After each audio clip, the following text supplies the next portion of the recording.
लथपथ बेजुबान मवेशियों की इस दयनीय दुर्दशा के लिए कौन कौन जिम्मेदार है?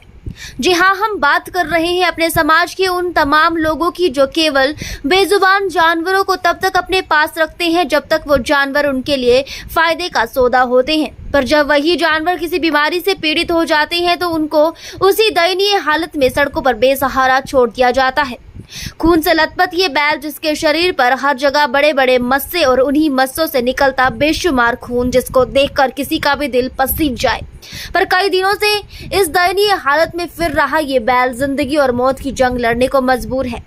ये तस्वीरें डलहौजी विधानसभा क्षेत्र के अंतर्गत पड़ने वाली डलहौजी क्षेत्र के बनीखेत पद्धर की है। एक ऐसा गोवंश जो ऐसी बीमारी से ग्रस्त है जो उसे दिन प्रतिदिन अपना शिकार बनाती जा रही है।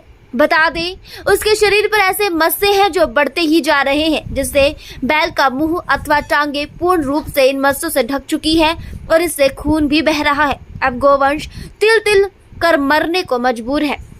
जब इस बीमारी को लेकर एक ग्रामीण से पूछा गया तो उनका कहना था कि खरड़ू नामक ये बीमारी पिछले साल भी हुई थी और इस बीमारी से हम ग्रामीण लोगों का बहुत माल मर गया था। इनका कहना है कि इस बीमारी का कोई इलाज नहीं है, अगर समय पर इसकी रोकथाम कर ली जाए तो थोड़ी बहुत इस बीमारी पर रोक लगाई जा सकती है।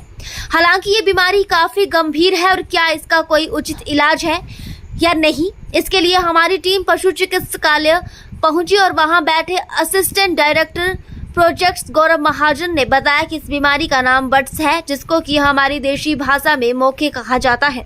ये ज्यादातर दोगली नस्ल के जानवरों में देखने को मिलते हैं। उन्होंने बताया कि ये ज्यादातर चमड़ी का रोग है, जिसको ठहरा हुआ डिनाइंग कैंसर भी कहा जाता है और ये रोग एक दूसरे में नहीं फैलता। उन्होंने बताया कि इसका इलाज संभव है और अगर हफ्ते में एक दिन को छोड़कर लगातार इसको इंजेक्शन लगाए जाएं तो ये रोग समाप्त हो सकता है। उन्होंने बताया कि इसकी शुरुआत एक छोटे से मस्से के रूप में होती है और अगर इसको शुरू में ही ठीक से ध्यान नहीं दिया जाता तो ये रोग बहुत जल्दी चमड़ी में फैल जाता है। खरड़ू की बीमारी है, पिछले साल भी काफ़ी जो बीमारी से इस माल जो है बहुत नुकसान हुआ है। ग्रामीण लोगों का बहुत माल मर चुका है इस खरड़ू बीमारी से।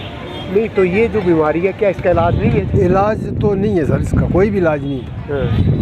तो अगर थोड़ी बहुत बीमारी हो तो क्या डॉक्टर वगैरह ठीक कर सकते हैं जी इसको? हाँ, थोड़ी बहुत हो तो पहले थोड़ी हो तो तब तो हो सकती थी ठीक, पर ये ज़्यादा जो फैल चुकी है ना सर, इसका तो इलाज करना भी बहुत मुश्किल है। नहीं, एक बात और है, पहले गांव के लोग जो थे वो तो देसी इलाज से ठीक करते थे। देसी इलाज से जी। तो क्या आप करते हैं जी?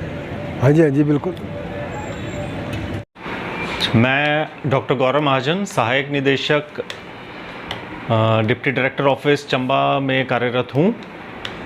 जैसा कि इस वीडियो में आप देख सकते हैं कि एक पशु जिसके शरीर पर बहुत सारे गांठें सी बनी हुई हैं और कुछ गांठों में से खून भी निकल रहा है।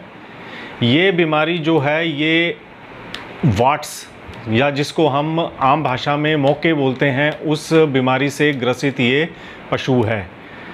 ये ज़्यादातर जो है दोगली नस्ल के गायों में ज़्यादा या गाय बैल में हो सकता है और ये जो बीमारी है ये चमड़ी का एक तरह का बिनाइन या ठहरा हुआ कैंसर होता है जो कि एक दूसरे से फैलता अमूमन नहीं है, बट इसका इलाज भी संभव है। अगर लगातार इस बीमारी के इंजेक्शन लगाए जाएं 5 से 7 एक दिन छोड़ के, तो इस बीमारी को शुरुआत में ही रोका जा सकता है, क्योंकि ये शुरुआत में बिल्कुल थोड़े से एक छोटा सा मस्सा जो है बनता है और आहिस्ता आहिस्ता ये पूरी चमड़ी के ऊपर फैल जाएगा अगर आप इसका ध्यान नहीं रखेंगे।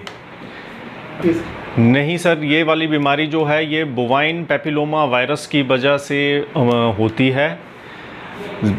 ये छूत का बीमारी नहीं है, 99% ये छूत की बीमारी नहीं है, पर ये ज़्यादातर जो दुधारू गायों में हमने देखा है तो वो उनके मौके जो हैं वो होते हैं थनों पे।